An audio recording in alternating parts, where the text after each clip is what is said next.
오늘은 소아시아 7교회 중에 이제 6번째 교회인 빌라델비아 교회를 함께 살펴보도록 하겠습니다.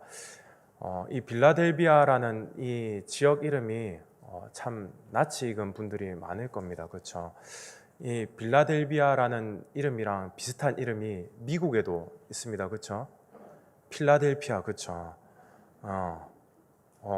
크림치즈로 혹시 유명한 이 필라델피아 아시는지 모르겠습니다. 어쨌든 미국의 이 필라델피아라는 곳에서도 이 빌라델비아의 이름이 너무 좋다 보니까 실제로 그 이름을 따왔다고 하더라고요. 이 빌라델비아가 합성어인데 이 헬라어로 필리아라는 단어와 아델포스라는 단어가 합성된 단어입니다. 그러니까 형제 사랑이라는 뜻을 가진 이 단어가 바로 빌라델비아입니다. 그러니까 미국의 그 펜실베니아 주에 위치한 그 필라델피아에서 우리 지역이 참 형제를 사랑하는 곳이 되었으면 좋겠다라는 그런 마음을 가지고 이 빌라델비아라는 이름을 따온 것이 아닐까 생각이 됩니다. 어쨌든 오늘 이 빌라델비아 교회는 소아시아 7교회 가운데 주님께 칭찬만 받은 교회입니다. 근데 우리가 그동안 살펴보았듯이 이 빌라델비아뿐만 아니라 예수님께 칭찬만 받은 교회가 한 군데 더 있지 않았습니까? 어디였죠? 서머나 교회. 너무 잘 아십니다. 네, 주님께 칭찬만 받은 교회 서머나 교회였습니다. 그렇죠? 내 한란과 궁핍을 알거니와 실상은 네가 가장 부유한 자다라고 주님께서 말씀해 주셨습니다. 그러니까 소아시아 7교회 가운데 서머나 교회와 이 빌라델비아 교회만 주님께 아주 강력한 극찬을 받은 교회였습니다. 자, 우리 1번을 한번 살펴보도록 하겠습니다. 이 빌라델비아의 지역의 특징은 무엇입니까? 자, 이 빌라델비아라는 이 지역은 포도가 굉장히 많이 생산되는 곳이었다고 합니다.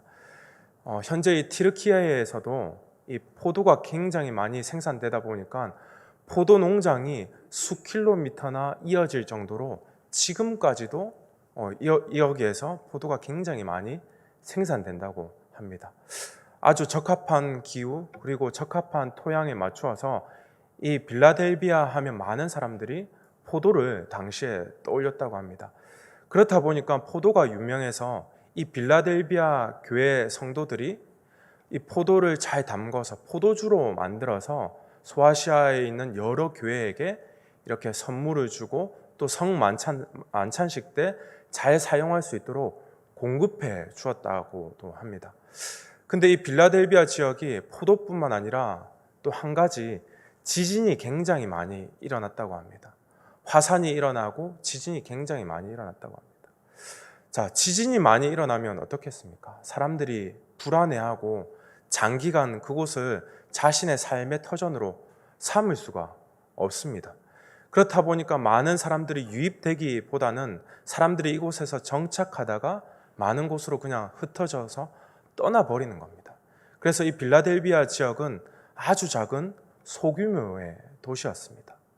자, 이 빌라델비아는 포도가 굉장히 많이 생산되는 곳이었고 또 지진과 화산이 수시로 일어나는 곳이었다라는 거, 이 점 꼭 기억하셨으면 좋겠습니다. 제가 나중에 또 설명을 추가적으로 드리겠습니다. 자, 그렇다면 이 빌라델비아 교회를 향한 편지에서 요한은 예수님을 어떻게 소개하고 있습니까? 우리 계시록 3장 7절 말씀 함께 읽도록 하겠습니다. 빌라델비아 교회의 사자에게 편지하라. 거룩하고 진실하사 다윗의 열쇠를 가지신 이 곧 열면 닫을 사람이 없고 닫으면 열 사람이 없는 그가 이르시되. 아멘. 자, 이 빌라델비아 교회를 향해서 요한이 예수님을 어떻게 소개하고 있습니까? 다윗의 열쇠를 가지신 이라고 이렇게 말하고 있습니다. 사실 이 표현은 빌라델비아 지역에 살고 있는 유대인들을 유념해 두고 있는 표현이기도 합니다. 이 빌라델비아 이 지역은 서머나 지역 못지않게 당시 디아스포라 유대인들이 굉장히 많이 살고 있고 또 정착해 있는 도시였습니다. 그런데 우리가 잘 알다시피 유대인들에게 있어서 굉장히 강한 사상과 의식이 있습니다. 선민사상, 선민의식이 있지 않습니까? 자기들만 하나님께 택함 받았다라는 겁니다. 자기들이 가장 먼저 하나님께 택함 받았고 자기들이 하나님께 가장 많은 사랑을 받는 특별한 민족이다라는 그런 선민의식이 있습니다. 그러니까 구원은 자기들에게 반드시 임한다라는 선민의식이 그들의 사상 가운데 깔려져 있었던 겁니다. 근데 지금 예수님께서 이 빌라델비아 지역에 있는 교회를 향해서 뿐만 아니라 유대인들을 향해서 뭐라고 말씀하십니까? 내가 다윗의 열쇠를 가지고 있다라고 지금 말씀하시는 겁니다. 이 말은 유대인들에게 있어서 굉장히 충격적인 말입니다. 유대인들은 다윗을 어떻게 생각합니까? 오실 메시아의 모형이다. 우리에게 메시아가 오면, 구원자가 오면 다윗과 같은 모습으로 올 것이다 라고 이렇게 기대하고 있었습니다. 다윗이 어떤 인물입니까? 이스라엘을 통일시켜서 그 통일 이스라엘의 왕으로 최고 전성기를 누렸던 왕입니다. 다른 민족들과 싸우면 백전백승하는, 영토를 확장시키고 세력을 넓혔던, 이스라엘의 최고 황금기로 이끌었던 그런 왕입니다. 뿐만 아니라 영적으로도 부흥시켰던 그런 왕이 다윗 왕 아닙니까? 그런데 지금 예수님께서 자신을 유대인들 앞에서 어떻게 소개하고 계십니까? 내가 다윗의 열쇠를 가지고 있다라고 그렇게 소개하고 있는 겁니다. 신약 성경에도 우리가 무수한 표현을 보지 않았습니까? 많은 이스라엘 백성들이 자신을 고쳐달라고 할 때, 자신을 치료해달라고 할 때, 자신을 봐달라고 예수님 앞에 요청할 때 다윗의 자손 예수여라고 예수님을 그렇게 부르지 않았습니까? 예수님께서 예루살렘에 입성할 때도 사람들이 이렇게 예수님께 외쳤습니다. 우리 마가복음 11장 10절 말씀 다 함께 읽도록 하겠습니다. 찬송하리로다 오는 우리 조상 다윗의 나라여 가장 높은 곳에 호산나 하더라. 아멘. 이스라엘 백성들이 보니까 예수님께서 예루살렘에 입성하시는 그 모습을 보고 다윗의 나라가 오는 것과 같았다라고 그렇게 표현을 했습니다. 그러니까 예수님께서 이 땅에 어떻게 오셨습니까? 정말 다윗의 혈통으로 다윗의 씨를 가지고 이 땅에 오셨습니다. 그 예수님이 천국을 이 땅에 끌고 들어오신 겁니다. 천국의 주인이신 예수님께서 이 땅에 오신 거죠. 그러니까 유대인들은 그동안 선민의식을 가지고 우리만 선택받은 민족이다. 우리만 하나님께 사랑받아서 우리 같은 민족들만 구원받을 수 있다. 우리가 바로 천국의 열쇠를 가지고 있는 민족이다. 그렇게 생각했는데 지금 예수님께서 빌라델비아 교회를 통해서 이 빌라델비아 지역에 살고 있는 유대인들을 향해서 이렇게 말씀하시는 겁니다. 너희들이 천국의 열쇠를 쥐고 있는 것이 아니라 바로 내가 다윗의 열쇠를, 천국의 키를 쥐고 있다. 내가 천국의 주인이다 라고 지금 말하고 있는 겁니다. 너희들이 천국 문을 열고 닫는 것이 아니라 내가 그 천국 문을 열고 닫을 수 있다. 나를 통해서만 천국에 들어갈 수 있다. 나를 통하지 않고 들어가는 자들은 다 강도다 라고 주님께서 엄포를 내리시는 겁니다. 자, 그렇다면 이 천국 문의 열쇠를 가지고 계신 이 주님께서 빌라델비아 교회를 향해서 칭찬하시는 장면이 나옵니다. 우리 계시록 3장 8절 말씀 다 함께 읽도록 하겠습니다. 볼지어다 내가 내 앞에 열린 문을 두었을 때 능히 닫을 사람이 없으리라. 내가 내 행위를 아노니 내가 작은 능력을 가지고서도 내 말을 지키며 내 이름을 배반하지 아니하였도다. 아멘. 자, 천국 열쇠를 쥐고 계신 천국의 주인이신, 천국을 이 땅에 끌고 오신 예수님께서 빌라델비아 교회를 향해서 칭찬하시고자 하는데 그 서두에 무엇이라고 주님께서 말씀하십니까? 내가 작은 능력을 가지고 있다라고 주님께서 말씀하시는 겁니다. 칭찬하기에 앞서 네가 작은 능력을 가지고서도 내 말을 지키고 나를 배반하지 아니하였다라고 주님께서 이렇게 말씀하시는 거죠. 자, 이 작은이라는 말은 헬라어로 미크로스라는 단어를 씁니다. 그 뜻을 보면 미미한, 지극히 작은, 아주 보이지 아니할 정도로 겨자씨보다 더 작은 그런 것을 뜻합니다. 우리 반도체 기술의 그 단위를 다룰 때 아주 초고도의 기술을 다루는 그 단위를 나노 기술 혹은 마이크로 단위를 쓴다라고 합니다. 이 마이크로라는 이 어원이 되는 단어가 바로 이 미크로스라는 단어입니다. 그러니까 굉장히 작고 눈에 보이지 않을 정도로 아주 작다라는 그런 단어를 쓴 것입니다. 그러니까 예수님께서 보시기에 이 빌라델비아 교회는 정말 작은, 연약한, 작고 미미한 능력을 가지고 있는 교회였다라는 겁니다. 이 말씀을 보면서 우리들도 가만히 보면 그런 생각을 할 때가 있지 않습니까?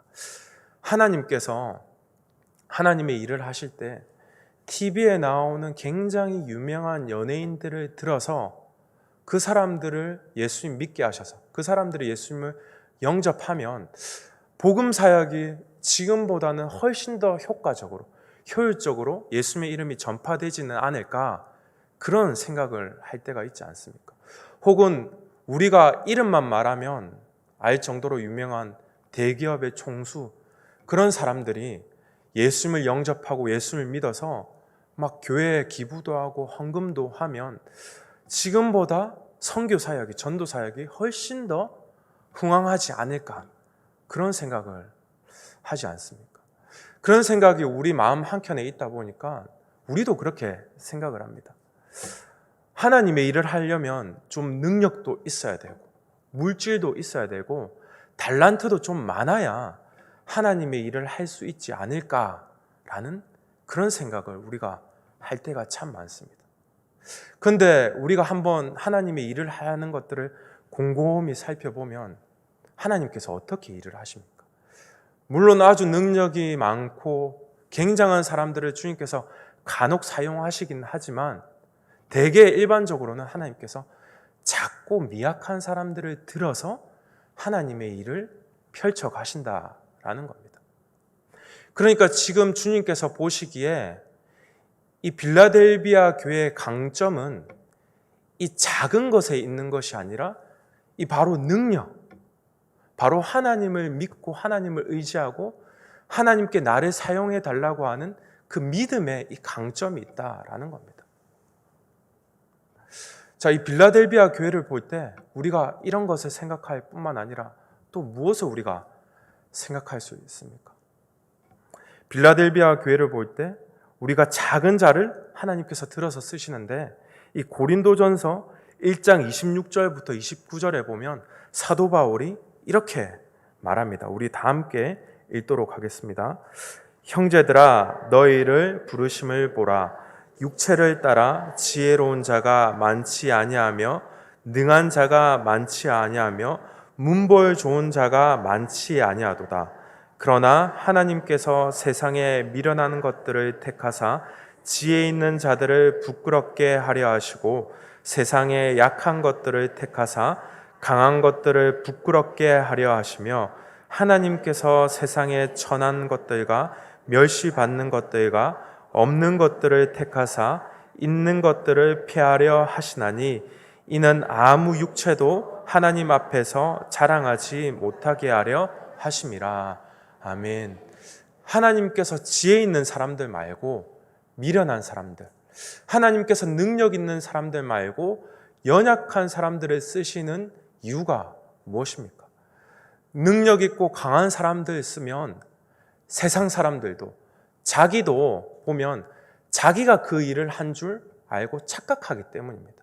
모든 영광을 자기가 다 받기 때문입니다. 능력 있는 사람, 지혜로운 사람들이 하나님의 일을 할 때 세상 사람들이 볼 때 판단할 때 저 사람이 능력이 있어서 저 사람이 참 지혜로운 사람이어서 저 일들을 감당하는구나 라고 사람들이 하나님을 보는 것이 아니라 그 사람을 볼 수 있기 때문에 하나님께서 미련한 사람들, 연약한 사람들을 택한다라는 겁니다. 그 미련하고 연약한 사람들이 하나님의 일을 할 때 세상 사람들이 어떻게 봅니까? 저 사람들을 통해서 하나님께서 일하시는구나. 실제로 하나님께서 살아 계시는구나.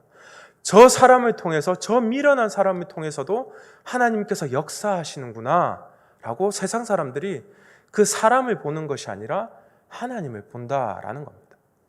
그러니까 미련하고 연약한 사람들을 하나님께서 쓰셔서 그의 인생 가운데 하나님의 존재, 하나님의 이름이라는 그 이름이 선명하게 세상 사람들 앞에 또렷이 보여지게 된다라는 겁니다. 제 이야기를 해서 참 죄송합니다. 저는 목사이긴 하지만 가끔씩 하나님 앞에 원망하고 또 의문이 들 때가 있습니다. 하나님께서 참 세상에 똑똑하고 잘나고 뛰어난 사람들을 목사로 참 사용하면 좋을 텐데 하나님께서 왜 이 미련하고 연약한 사람을 목사로 부르셨을까라고 의문이 들 때가 참 많습니다. 그래서 곰곰이 생각해 보면 하나님께서 똑똑한 사람들 다 찾아갔는데 그 사람들이 다 거절하니까 하나님께서 나한테, 내가 좀 만만하다 보니까 하나님께서 나에게 찾아오시지 않았을까, 그런 생각을 할 때가 있습니다. 근데 그럴 때마다 하나님께서 저한테 이런 말씀을 항상 주십니다. 우리 댁에 가셔서 한번 이 말씀 찾아보시기 바랍니다. 로마서 11장 29절에 보면 하나님의 은사와 부르심에는 후회하심이 없느니라 라고 기록되어 있습니다. 그러니까 하나님께서 저를 부르셨을 때, 그리고 여러분들을 부르셨을 때, 바로 우리들을 부르셨을 때 하나님께서 한 번도 후회하지 않으셨다라는 겁니다. 우리가 미련하고 연약하고 때로는 주의 종답게 살지 못하고 목사답게 살지 못하고 하나님을 믿는 백성답게 살지 못할지라도, 아주 미련하고 연약하게 살아갈지라도 하나님께서 우리를 부르시고 선택하시고 지명하시고 우리에게 하나님의 일을 맡긴 것을 한 번도 후회하지 않으셨다라는 겁니다. 그거면 된 것 아니겠습니까? 하나님께서 우리를 부르셨는데, 하나님께서 우리를 부르신 것 후회하지 않으신다는데 우리가 사실 꿀릴 게 뭐가 있겠습니까? 그러니까 하나님의 일을 하려면 어떤 능력이 있어야 됩니까? 많은 물질, 많은 권세, 뛰어난 지혜가 있어야 되는 게 아니라 겨자씨만한 믿음만 있으면 되는 것입니다.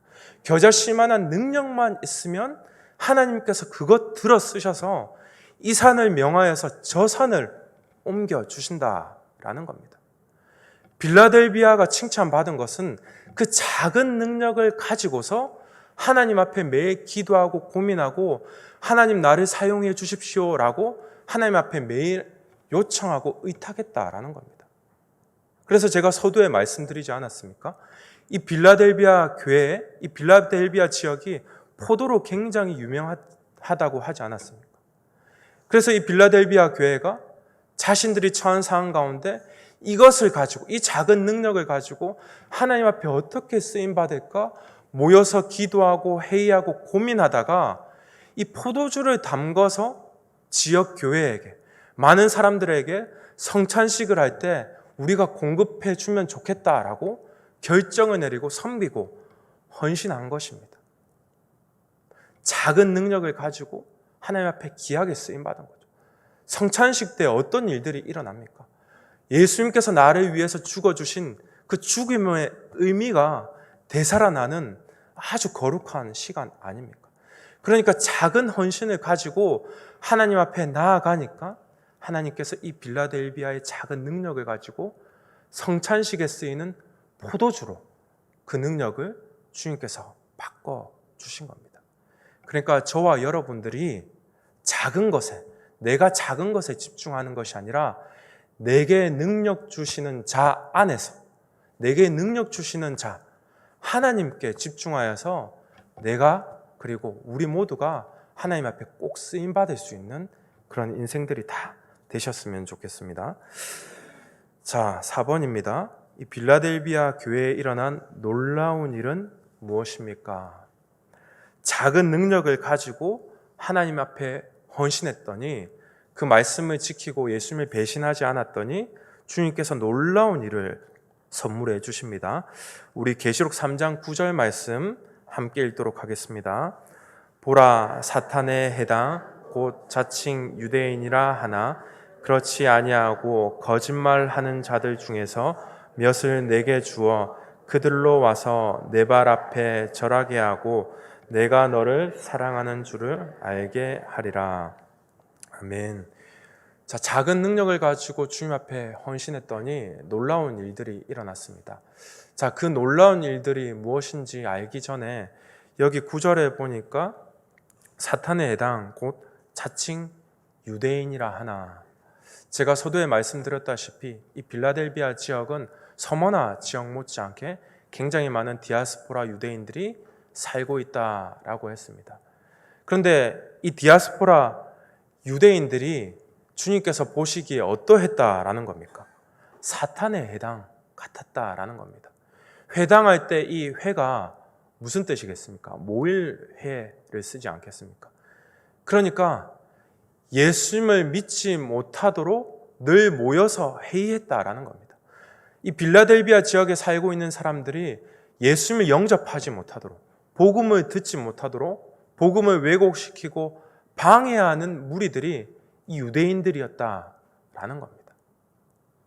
그러니까 이 말씀을 볼 때 우리도 우리의 모임이 어떤 모임들인지, 우리 교회 안에서 친교, 교제 모임 많지 않습니까?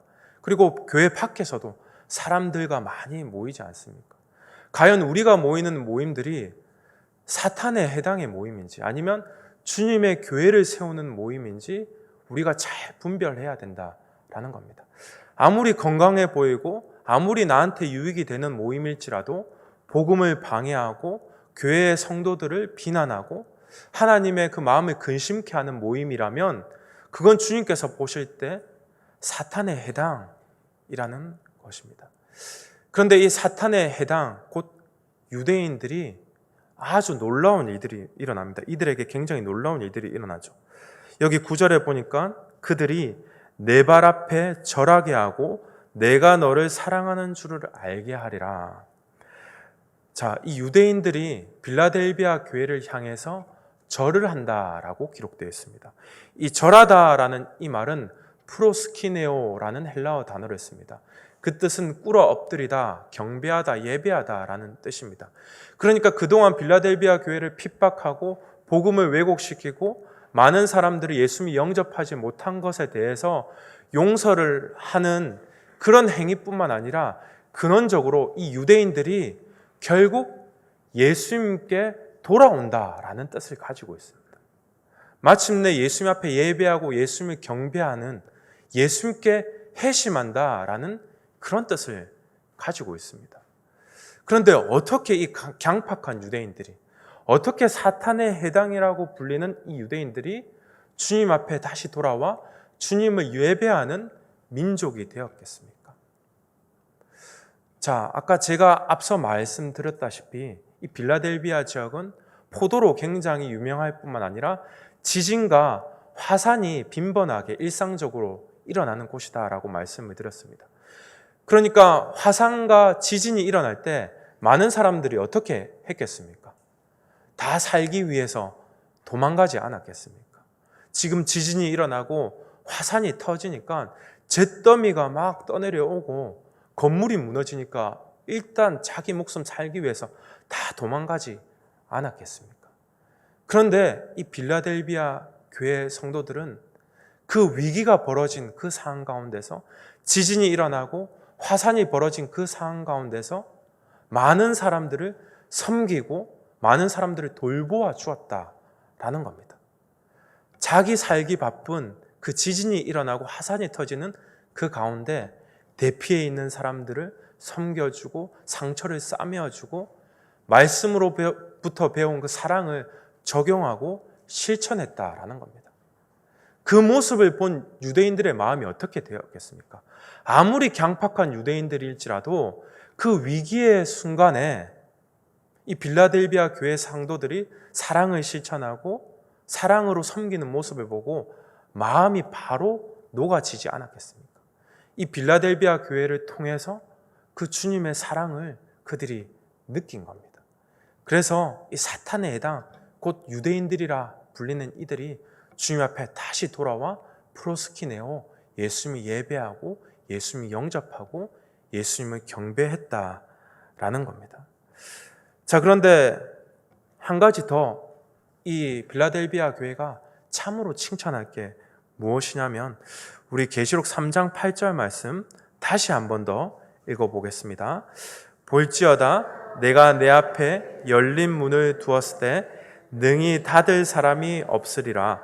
내가 내 행위를 아노니 내가 작은 능력을 가지고서도 내 말을 지키며 내 이름을 배반하지 아니하였도다.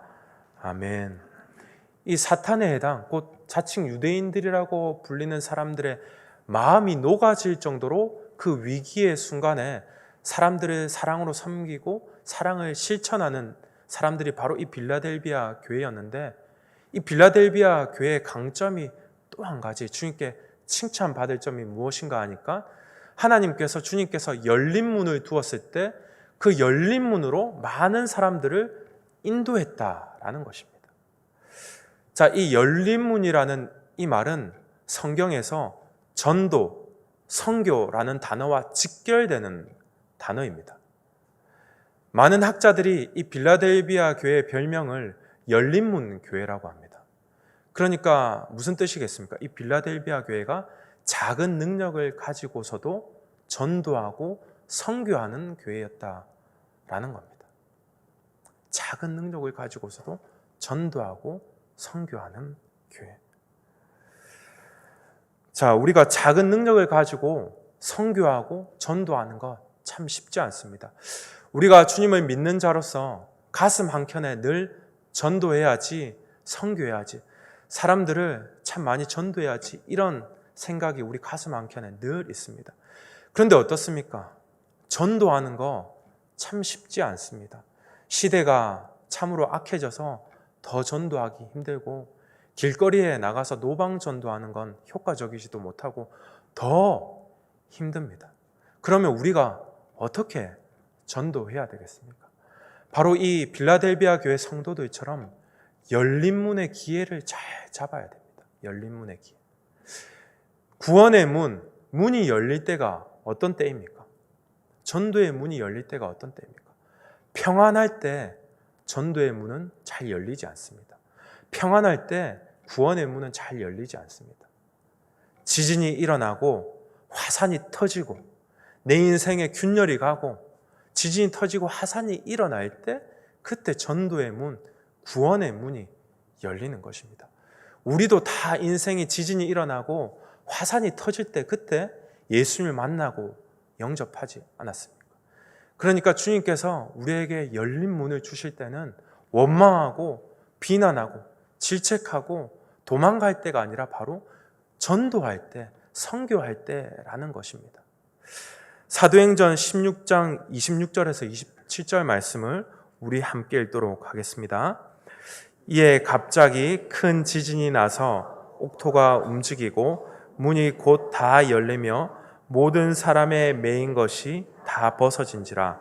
간수가 자다가 깨어 옥문들이 열린 것을 보고 제수들이 도망한 줄 생각하고 칼을 빼어 자결하려 하거늘. 아멘.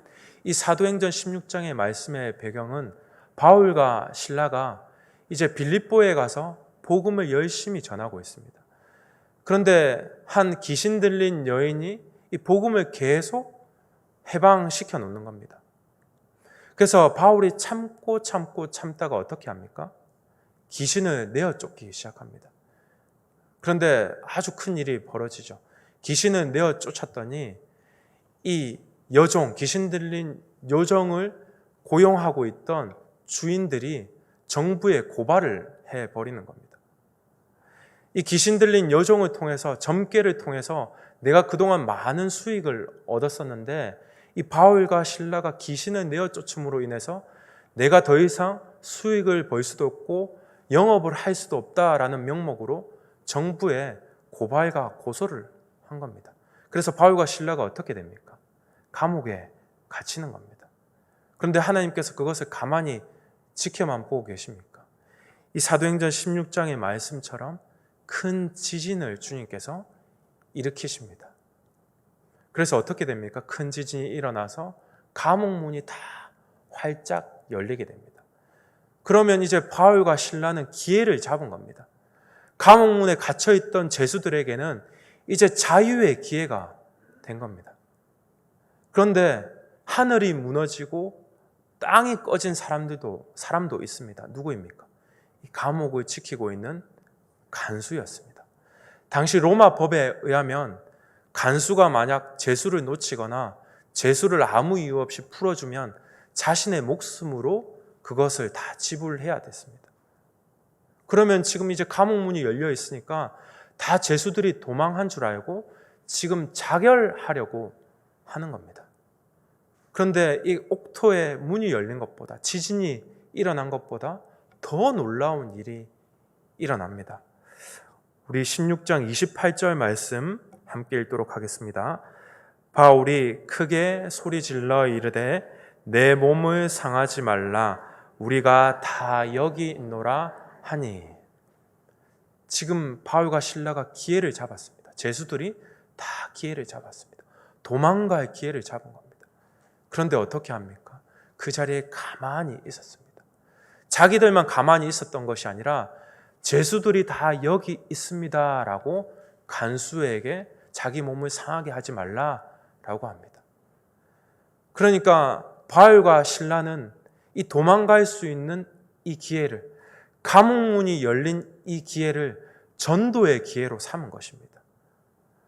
간수가 하마터면 죽어서 예수님을 영접하지도 못하고 갈 뻔한 그 인생을, 이 간수의 인생 가운데 지진이 나고 화산이 터진 그 인생 가운데 이 작은 능력을 가지고 바울과 실라가 감옥문이 열린 그 기회를 열린 문으로 전도의 기회, 구원의 기회로 삼은 것입니다. 우리들에게도, 우리 주위에도 이따금씩 이렇게 화산이 터지고 지진이 일어나는 일이 왜 없겠습니까? 우리 인생 가운데 균열이 일어나고 내가 도저히 손쓸 수 없는 문제들이 참 많이 일어납니다. 우리 이웃들에게, 사랑하는 가족들에게, 우리 자녀들에게. 그러면 그때 그것을 구원의 문이 활짝 열렸다 생각하고 예수님을 그들에게 전해주고 기도해주고 사랑으로 감싸주고 함께 울어주어야 되는 것입니다. 이 빌라델비아 교회는 그것을 참 잘했다라는 겁니다.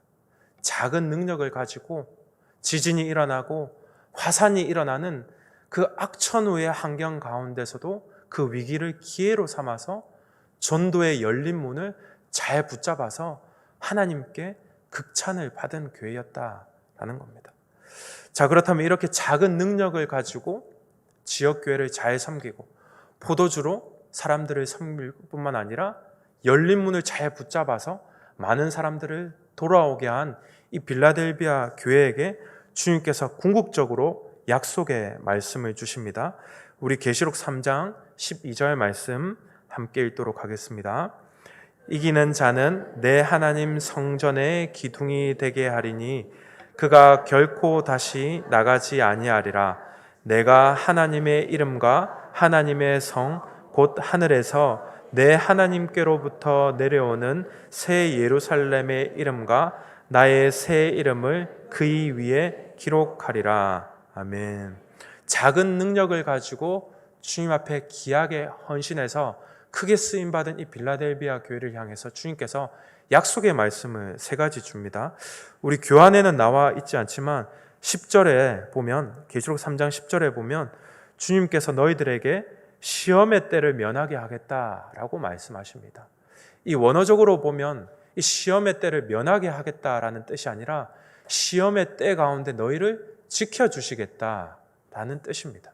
그러니까 너희 인생 가운데 여러 시험과 고난이 있을 때 그것을 너희들이 잘 이겨낼 수 있도록 내가 동행해 주고 그 이길 힘을 주도록 너희를 지켜주겠다라는 겁니다. 너희가 그 작은 능력을 가지고 하나님의 나라와 하나님의 의를 먼저 구하니까 내가 그 모든 것들을 너희에게 채워주겠다, 지켜주겠다라는 뜻입니다. 그리고 11절에 보면 너희가 면류관을 빼앗기지 못하게 하겠다라고 약속해 주십니다. 우리가 하나님 앞에 받은 이 구원은 잃어버리거나 빼앗기지 않습니다. 빼앗길 수 없죠. 하나님께서 우리를 구원해 주셨기 때문에 그 누구도 우리의 구원을 빼앗을 수 없습니다. 그런데 상급은 빼앗길 수 있습니다. 하나님의 일을 하는 그 상급은 우리가 사탄에게 빼앗길 수도 있고 시간이 없어서 빼앗길 수도 있고 우리가 게으르고 나태해서 빼앗길 수도 있고 우리가 지혜롭지 못해서, 영적으로 깨어있지 못해서 빼앗길 수도 있다라는 겁니다. 우리가 나태하고 게을러서. 그런데 우리가 받을 상급 중에, 하나님의 일 중에 가장 큰 상급, 가장 큰 일이 무엇이겠습니까? 사람을 살리는 일 아니겠습니까? 전도하는 일, 사람을 세우는 일, 사람을 고쳐주는 일, 그 병든 마음을 치료해주는 일, 중보해주는 일, 그 바로 죽은 영혼을 살리는 일이 가장 귀하고 큰 상급 아니겠습니까? 그러니까 이 빌라델비아 교회를 향해서 주님께서 약속해 주시는 겁니다. 너희들이 그 큰 상급을 받게 하겠다. 사람을 살리는 일에 너희들을 내가 사용하게 하겠다. 그 면류관을 빼앗기지 않게 하겠다라고 약속해 주시는 거죠. 그리고 마지막으로 주님께서 한 가지 중요한 약속을 해 주시죠. 3장 12절에 보니까 내 하나님 성전에 기둥이 되게 하겠다라고 주님께서 약속해 주십니다. 지진이 많고 화산이 빈번하게 일어나는 이 빌라델비아 교회 성도들의 마음 한켠에 어떤 마음이 늘 있었겠습니까? 이 예배 드리다가 이 교회 또 무너지는 것 아닐까? 이 예배 드리다가 우리도 죽는 것 아닐까? 이런 불안함과 초조함이 있지 않았겠습니까? 그런데 외형적인 무너짐보다 더 큰 불안함과 초조함이 그들에게 있었을 것입니다. 영적으로 우리 교회가 무너지면 어떡할까? 많은 사람들이 떠나서 이 교회가 없어지면 어떡할까? 그런 영적인 불안감이 이 빌라델비아 교회에 왜 없었겠습니까? 그런데 주님께서 이 작은 능력을 가지고 주의 일에 헌신하는 이 빌라델비아 교회 성도들에게 주님께서 강력하게 약속하시는 겁니다. 너희를 하나님의 성전의 기둥이 되게 하겠다. 너희들이 가는 곳곳마다 기둥이 되어서 너희들이 가는 곳곳마다 교회가 세워지고 교회가 성장하고 교회가 너희들이 가는 곳곳마다 절대 무너지지 않겠다라고 주님께서 약속해 주시는 겁니다. 오늘날도 보면 어떻습니까? 무너지고 없어지고 분열되고 찢어지는 교회들이 얼마나 많이 있습니까? 그런데 그 교회들 보면 능력이 없어서 그런 게 아닙니다. 능력이 너무 많아서 갈등하고 분열하고 찢어집니다. 그런데 주님께서 이 빌라델비아 교회 성도들에게 말하는 것입니다. 너희가 작은 능력만 가지고 있으면, 나에게 집중하기만 하면 너희들이 성전의 기둥이 되겠다. 너희들이 가는 곳곳마다 교회가 세워지고 교회가 일어설 것이다 라고 주님께서 약속해 주시는 겁니다. 그리고 주님께서 뭐라 말씀하십니까? 그 기둥 위에 그의 이름을, 바로 예수 그리스도라는 이름을 기록해 주신다라고 말씀해 주시는 겁니다. 명품을 보면 왜 명품입니까? 구찌, 샤넬, 에르메스, 그냥 브랜드 적혀서 명품이지 않습니까?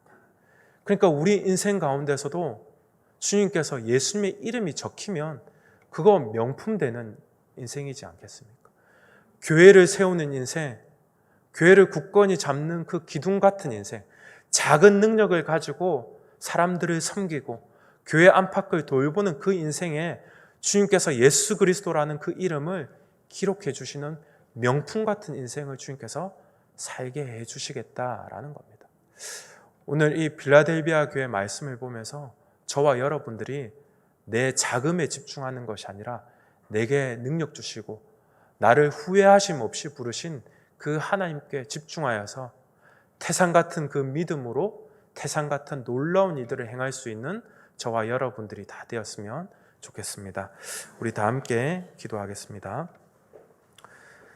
하나님, 우리들은 그동안 내가 작고 연약하고 가진 것이 없고 달란트가 없어서 하나님께 쓰임받지 못한다, 혹은 나는 하나님의 일을 할 수 없다라고 그렇게 생각을 했습니다. 그런데 주님, 이 빌라델비아 교회를 통해서 주님께서 말씀하십니다. 내가 작은 능력을 가지고서도 내 말을 지켰고 나를 배반하지 아니한다, 주님께서 말씀하셨습니다. 주님, 이 말씀은 우리 심령에 가슴 깊이 새겨서 내 작은 것에 집중하는 것이 아니라 내게 능력 주시는 자, 그분에 집중함으로 내 인생을 명품으로 들어쓰시는 그 하나님 앞에 쓰임받는 귀한 인생이 되게 하여 주시옵소서. 무엇보다 나에게 은사를 주시고 나를 부르신 그 하나님은 나를 향해서 한 번도 후회하지 않으신다 하셨사오니 나를 부르신 나를 보고 후회하지 않으시는 그 하나님 앞에 합당하고 쓰임받는 교회를 세우고 교회를 건설해 나가는 귀한 인생 살아갈 수 있도록 인도하여 주시옵소서. 하나님 감사합니다. 우리를 구원해 주신 예수님의 이름으로 기도드립니다. 아멘.